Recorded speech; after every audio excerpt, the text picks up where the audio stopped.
Me lembro de quando li esse livro pela primeira vez anos atrás, e teve pessoas que riram do título.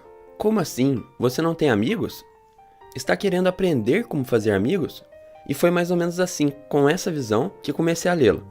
Estava lendo por recomendação de um amigo, e ainda não sabia o que iria encontrar. Muitas pessoas são contra os ensinamentos desse livro, mas minha opinião é que esse livro é mais um dos meus preferidos. Cresci muito lendo e absorvendo os conhecimentos desse livro, e com certeza te ajudará muito a se tornar uma pessoa melhor.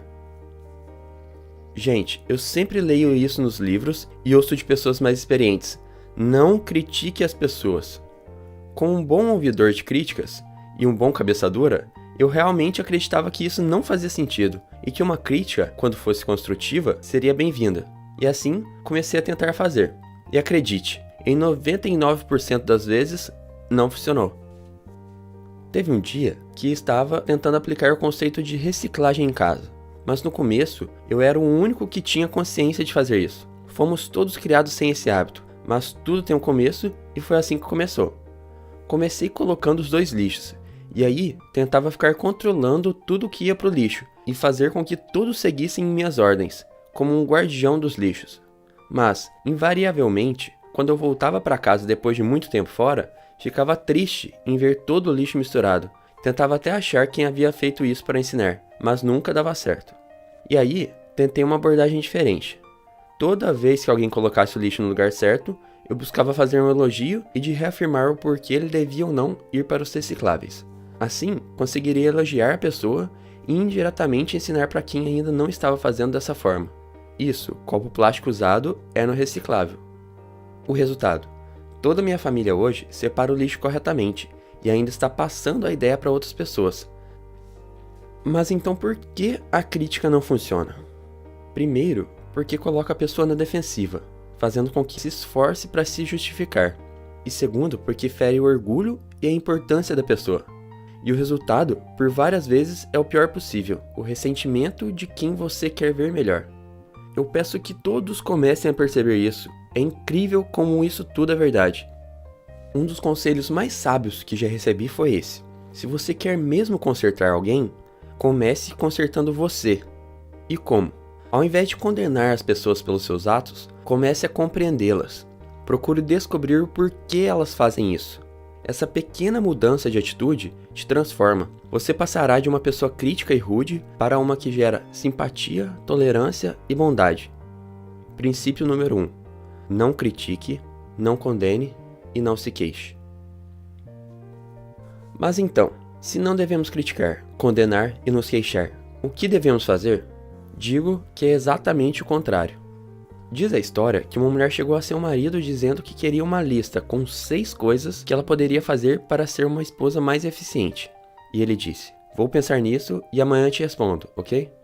Na manhã seguinte, ele se levantou bem cedo, ligou na floricultura para que entregasse à sua mulher exatamente 6 rosas vermelhas, acompanhada com um cartão dizendo: não consigo me lembrar de 6 coisas em que você poderia mudar. Te amo do jeito que é. O que acho legal dessa história é que, como em todo casamento, eles sabiam que tanto ele quanto ela podiam fazer uma lista bem maior que essa. Mas em vez disso, ele resolveu mostrar carinho e elogiá-la. Ele poderia ter feito a lista? Sim. Ela poderia ter mudado para melhor depois disso? Talvez. Mas então, o que ele conseguiu com as flores? Ele conseguiu demonstrar seu amor e ter uma mulher muito mais feliz em casa, o que pode acabar indiretamente influenciando muito mais do que uma lista de 6 defeitos. Qual é a lição de moral aqui? Devemos parar de pensar assim: o que quero, o que eu gosto, no que eu sou bom, e devemos começar a olhar o mundo com outros olhos e começar a vê-lo diferente. O que os outros querem, o que os outros gostam e no que os outros são bons. Isso começa gerando empatia e termina no honesto e sincero elogio. Princípio número 2. Faça um elogio honesto e sincero. Todos os verões eu saio para pescar num rio perto de casa. Pessoalmente, sou apaixonado por sorvete de morango, mas sei que, por alguma estranha razão, os peixes gostam mais de minhocas. Por isso, quando vou pescar, não penso no que eu gosto, mas sim no que os peixes gostam.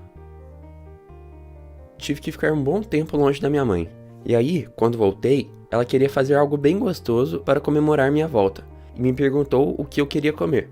Fiz uma listinha de coisas que queria, como estrogonofe, meu pavê de maracujá e todas as outras coisas que eu sentia falta. E aí, ela incrédula perguntou: "E feijoada? Você vai querer também, né?"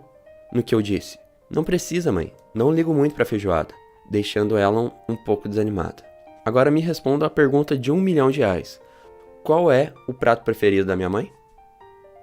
O que quero mostrar com essas histórias é que a maioria das pessoas só olham pra si e não conseguem perceber o enorme mundo ao seu redor. Se alguém desinteressadamente procura entender os outros e ser útil, já desfruta enormes vantagens. Aquele que conseguir isso terá um mundo ao seu lado. Princípio número 3. Desperte na outra pessoa um ardente desejo. E agora, recapitulando rapidinho os primeiros 3 princípios. Primeiro, não critique, não condene, não se queixe. Segundo, faça um elogio honesto e sincero. E terceiro, desperte na outra pessoa um ardente desejo.